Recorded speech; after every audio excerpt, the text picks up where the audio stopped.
Hey guys, let's do part 2 of our class here.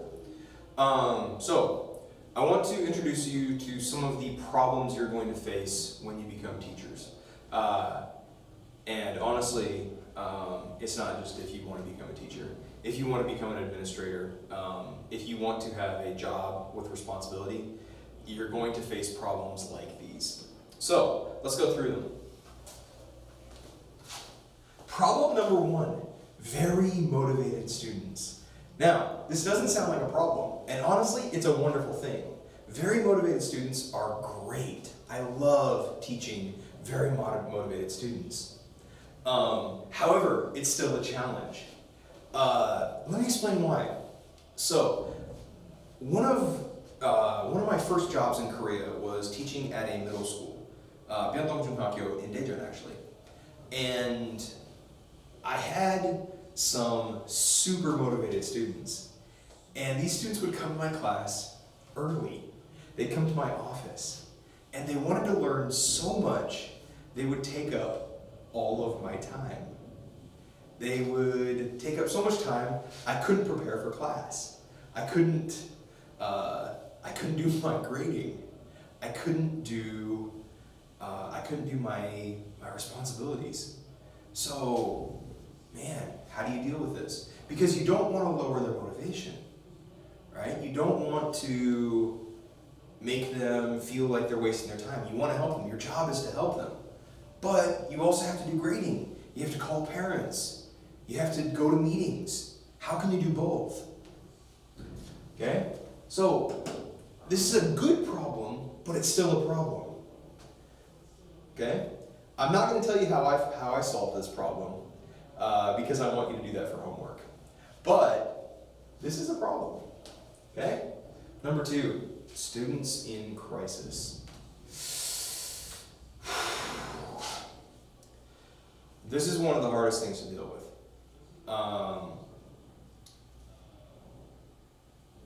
Students, not just students, human beings, people, they usually hide their problems, or they try to hide their problems. And most of the time, they successfully hide the problems. But if the students trust you, they're going to tell you their problems, or they're going to let you know about their problems, or they won't hide their problems as much. And you're going to find some scary stuff. So, students in crisis. In my teaching career, I've had students whose families were very badly alcoholic. I had one boy, one of my middle school students. He was Junghakyo 2학년, and his parents had never taught him how to brush his teeth. They'd never taught him how to wash himself. They never taught him how to clean his bottom. You know? And he was a good kid. He was a nice guy. But, you know, that kind of neglect, and man, he has a hard life. He's going to have a hard life coming up. How can you help kids like that? How can you help that kind of student? Right?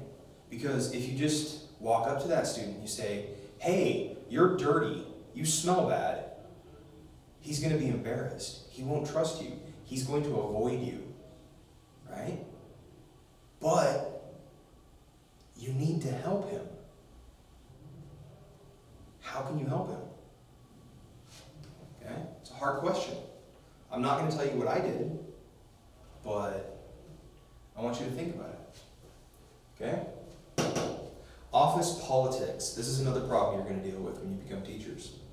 What I mean by office politics is not everyone will be friends with everyone else. Some teachers are going to dislike other teachers. The boss is going to have friends and enemies. You are going to be a part of this. You're going to have to decide what team you join, who you fight, who you support, how you fight, how you support. Okay? And if you make a mistake, the problems can be really bad. How do you deal with this? How do you deal with this? What skills do you need to survive office politics? Oh man. Parents, hakbumo. Oh man. Okay, so most parents are wonderful. Okay, most parents are very good. They love their children. They want to support their kids. Most of them are very good. But the good parents, they don't call very often. Okay, you'll meet them once or twice a year. Okay, they'll come to your office and they'll give you a present once a year on Teacher's Day, or they'll ask you a question about homework, once a year. Okay. The problem is, some parents are crazy, and the crazy parents will call you almost every day. Okay, you're going to deal with crazy parents all the time. There's not that many crazy parents. I don't want you to think all parents are crazy. They're not. But the parents who are crazy will bother you all the time. Okay? How do you deal with this? Let me give you an example of some crazy hakbumo stuff. Okay? I had an elementary school student. He was in the 6th grade. And he had some really bad behavior problems. He would make dirty sexual jokes to the other students. He was disrespectful. He got in fights. This kid had problems. And his mom was crazy. So his mom called me on the phone and said, "Hey Ben, I want you to fix my child's behavior problems. Okay? I want you to make him stop fighting. I want you to make him stop telling dirty jokes. I want you to make him study well." And I was like, "Okay, I can do that. Okay, sure." And then she told me, "But Ben, you cannot make him sad."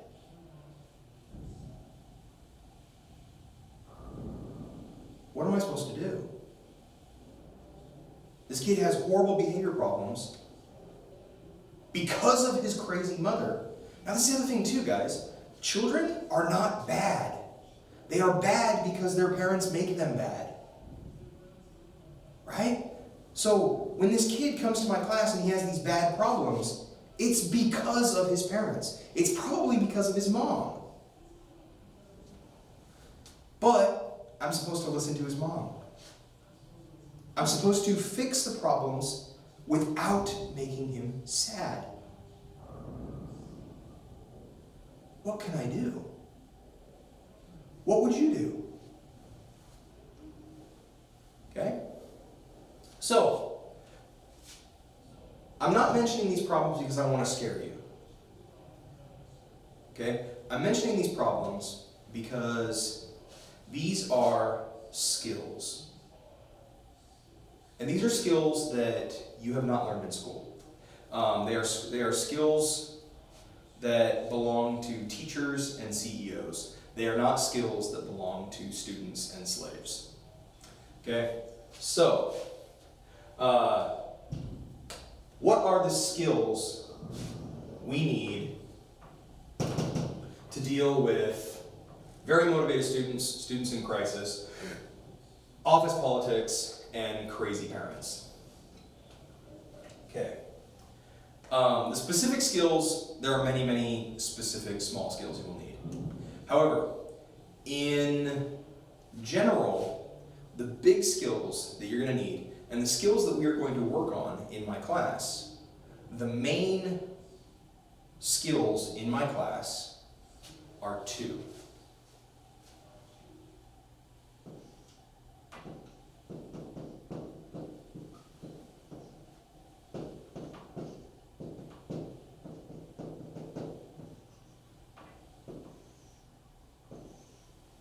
Critical thinking is the first one. 비판적인 사고. Okay? Why do you need critical thinking? Why can't you just memorize stuff?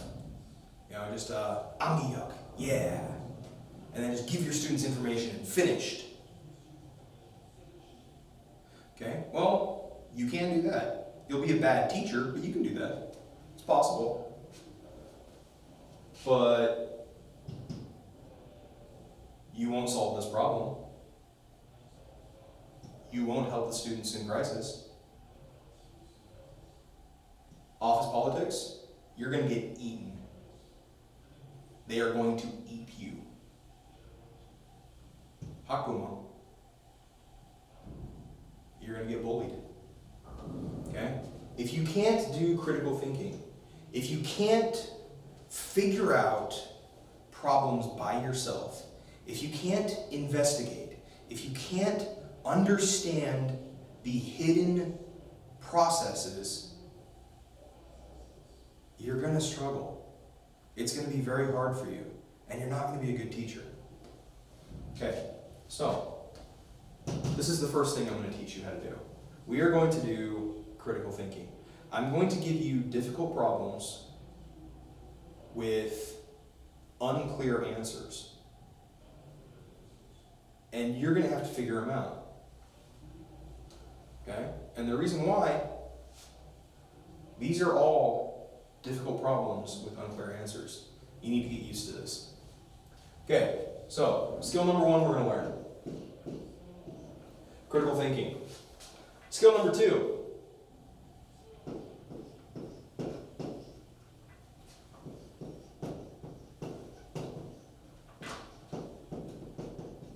People skills. Okay? As a teacher, your job is people. Students are people. Parents are people. Other teachers, administrators, bosses, 교육청.